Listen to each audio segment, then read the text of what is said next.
الحمد لولیہ والصلاة علی آلہا اما بعد فاعوذ باللہ من الشیطان الرجیم بسم اللہ الرحمن الرحیم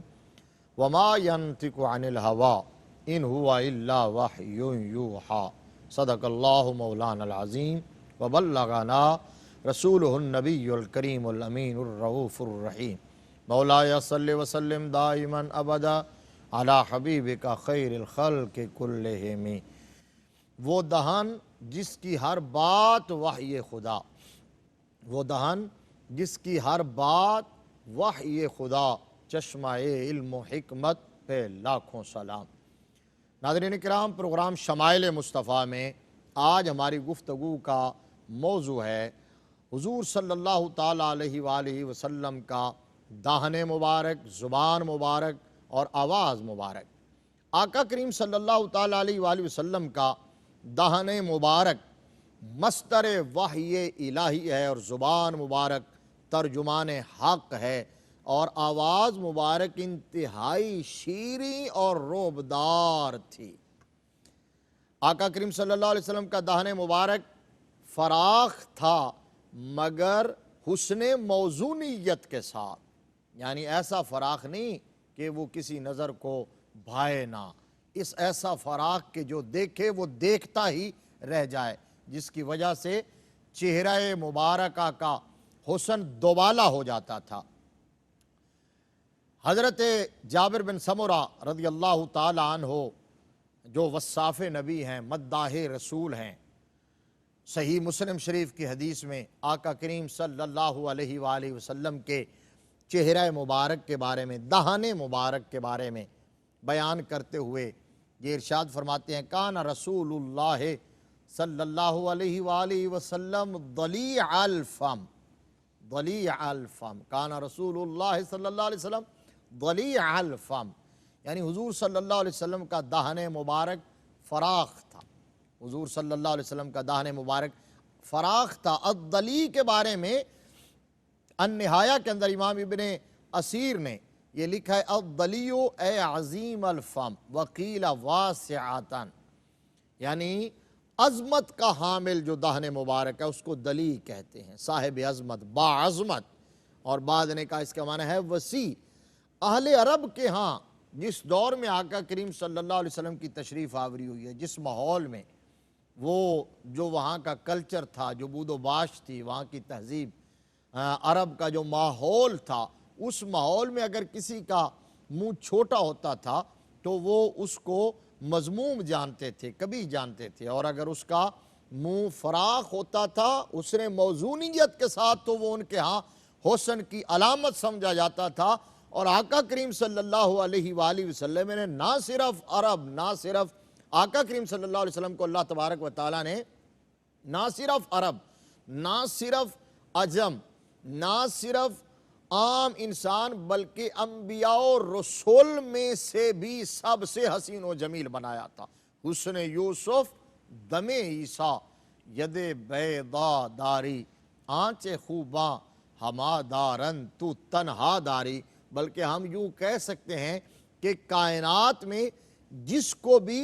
حسن کی خیرات ملی ہے تو وہ میرے مصطفیٰ کریم صلی اللہ علیہ وسلم کے چہرہ مبارکہ سے ملی ہے۔ حضور صلی اللہ علیہ وسلم کے حسن کی خیرات ہے جو بھی حسین بنا ہے، نبیوں میں نبی ایسے امام الانبیاء ٹھہرے، اور حسینوں میں حسین ایسے کہ محبوب خدا ٹھہرے۔ حضرت ام المومنین سیدہ عائشہ صدیقہ رضی اللہ تعالی عنہ اسی لیے تو کہا کرتی تھی، لوامی زلیخا لو رئینا جبینہ لا سرنا بقطع القلوب علی الید، کہ وہ حضرت یوسف علیہ السلام کے بارے میں زلیخا کو ملامت کرنے والیاں اگر میرے مصطفیٰ کو، میرے محبوب کو دیکھ لیتی تو پھر وہ ہاتھ نہ کاٹتی، دل چیر کے سامنے رکھ دیتی۔ تو آقا کریم صلی اللہ علیہ وسلم کا دہن مبارک مصدر وحی الہی ہے۔ میرے مصطفیٰ کے دہن مبارک سے، حضور کے لبوں کی جنبش سے، سرکار کی زبان کی حرکت سے جو بھی نکلا ہے وہ حق نکلا ہے۔ ناظرین اکرام، یہ سمجھنے کی بات ہے، بڑی لطیف بات ہے، میں نے کہا مصدر وحی الہی ہے، حضور کی زبان سے جو نکلا وہ وحی ہے۔ فرق اتنا ہے کہ ایک وحی مطلوب ہے اور ایک وحی غیر مطلوب ہے۔ قرآن وحی مطلوب ہے، حدیث وحی غیر مطلوب ہے، لیکن جو نکلا وہ حق نکلا، اور مصطفیٰ اپنی مرضی سے اپنی خواہش سے کچھ نہیں بولتے تھے، بلکہ جب بھی بولتے لب کھولتے موتی رولتے تو وہ اللہ کی طرف سے وحی ہوتی تھی۔ قرآن شہادت دے رہا اس بات کی، جو آیہ کریمہ میں نے ابھی پڑھی تھی۔ اللہ تبارک و تعالیٰ نے ارشاد فرمایا وَمَا يَنْطِقُ عَنِ الْهَوَىٰ إِنْ هُوَ إِلَّا وَحْيٌ يُوحَىٰ، یعنی یہ نفی اور اس بات کے درمیان دائر کلام حصر ہے، ان ہوا الا وحی یوحیٰ۔ پہلے بھی ایک نفی ہے، فرمایا وما ینطق عن الہویٰ، محبوب نہیں بولتے اپنی خواہش سے، اپنی خواہش سے زبان نہیں کھولتے، ان ہوا نہیں ہوتا وہ مگر وحی جو ان کی طرف کی جاتی ہے۔ یعنی نفی اور اس بات کے درمیان کلام کو دائر کر کے حصر پیدا کر کے یہ فرما دیا کہ میرے محبوب جب بھی بولتے ہیں رب کی مرضی سے، منشا سے، اس کے حکم سے ان کی طرف وحی کیا جاتا ہے جب بھی حضور بولتے ہیں۔ یہی وجہ ہے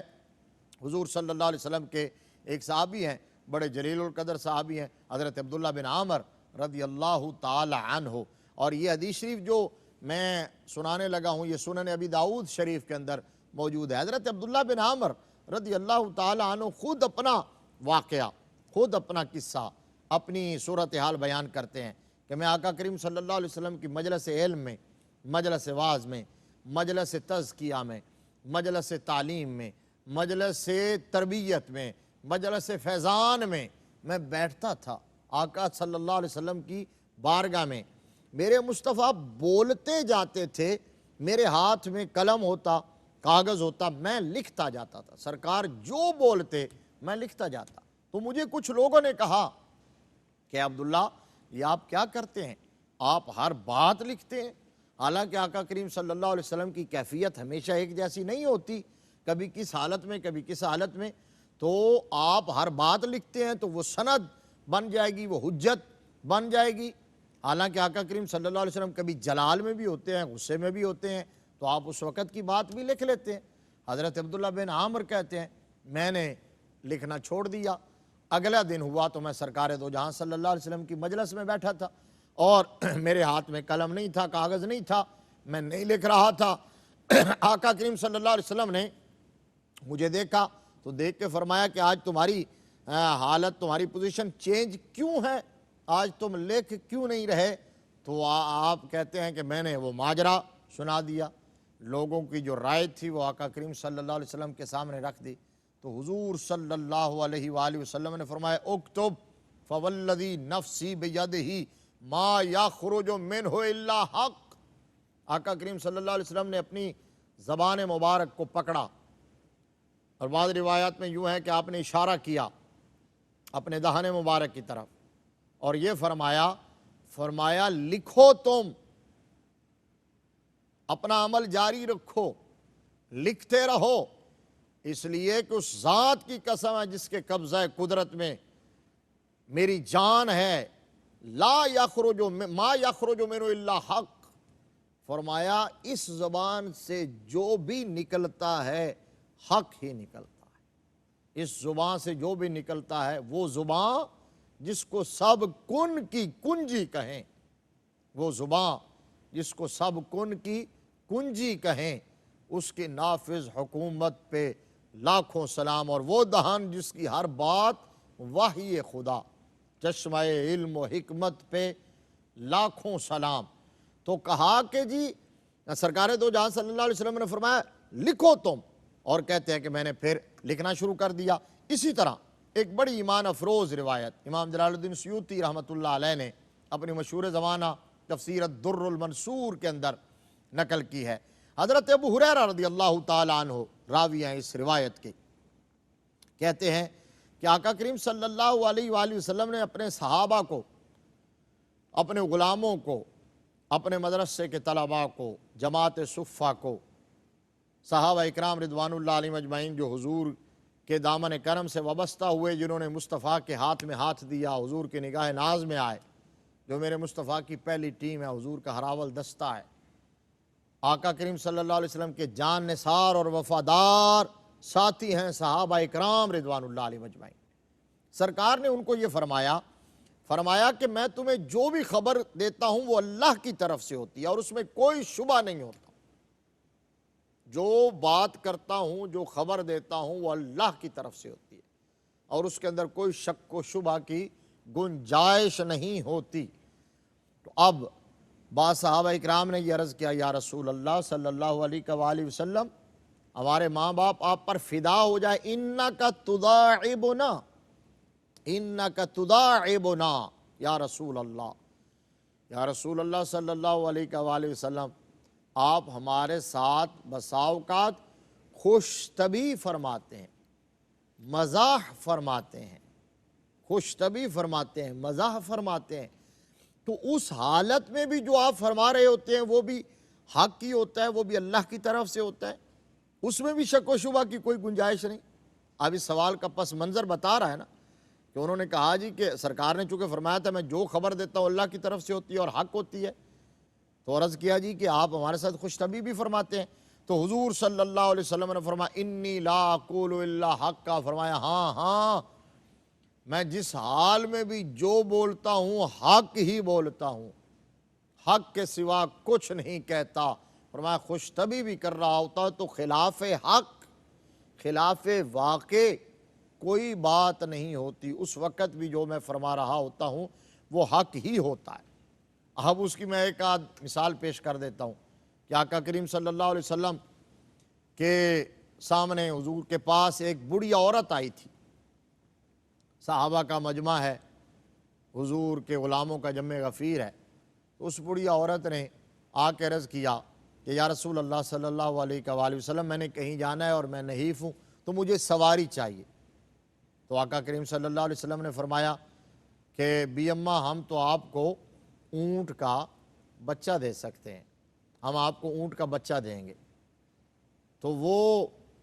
ایک اونٹنی کا بچہ دیں گے ہم آپ کو۔ تو عورت عمر رسیدہ تھی تو یہ سن کے ذرا جلال میں آ گئی، تو عرض کیا کہ یا رسول اللہ صلی اللہ علیہ وآلہ وسلم،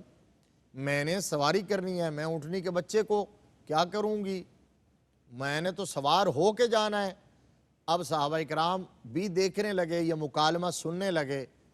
تو پھر آقا کریم صلی اللہ علیہ وسلم نے تبسم فرمایا، جس کی تسکین سے روتے ہوئے ہنس پڑے، اس تبسم کی عادت پہ لاکھوں سلام۔ یہ حضور صلی اللہ علیہ وسلم کی محبوبانہ عادات تھی اور اپنے غلاموں کے ساتھ میرے مصطفیٰ کریم صلی اللہ علیہ وسلم کا شفقت بھرا رویہ تھا، سلوک تھا۔ تو آقا کریم صلی اللہ علیہ وسلم نے مسکرا کے فرمایا کہ بی اماں ہر اونٹ کسی اونٹنی کا بچہ ہی ہوتا ہے، ہر اونٹ کسی اونٹنی کا بچہ ہی ہوتا ہے۔ تو ناظرین کرام، آقا کریم صلی اللہ علیہ وآلہ وسلم نے خوش طبی بھی فرمائی۔ اس کا ایک پہلو یہ بھی ہے کہ خوش طبی کرنا یہ سنت مصطفیٰ ہے، لیکن خوش طبی ایسی جس کو مزاح کہتے ہیں، اور محدثین کرام نے مزاح نبوی کے باب باندھے ہیں۔ تو مذاق نہیں، یہ جس کو ہم مذاق کہتے ہیں، مذاق کا معنی ہوتا ہے کسی کا استہزاء کرنا، کسی کی انسلٹ کرنا، توہین کرنا، تو یہ کسی بھی مسلمان کی انسلٹ، اس کا استہزاء یہ جائز نہیں ہے۔ لیکن خوش طبی ایسی جس میں خلاف واقع بات نہ ہو، کسی کی انسلٹ بھی نہ ہو، جھوٹ کی آمیزش نہ ہو، ایسی خوش طبی لطیف پیرائے میں لطیف نکتہ اور لطیف بات نکال کے کرنا اور محفل کو زعفران بنا دینا، یہ میرے مصطفیٰ کریم لجپال نبی کی سنت ہے۔ تو قصہ مختصر یہ کہ میرے مصطفیٰ کی کا دہن مبارک مصدر وحی الہی، زبان مبارک ترجمان حق، اور آواز مبارک انتہائی شیریں اور روبدار تھی۔ بدلے گا زمانہ لاکھ مگر قرآن نہ بدلا جائے گا، قول محمد ہے قول خدا، فرمان نہ بدلا جائے گا۔ وآخر دعوایا ان الحمد للہ رب العالمین۔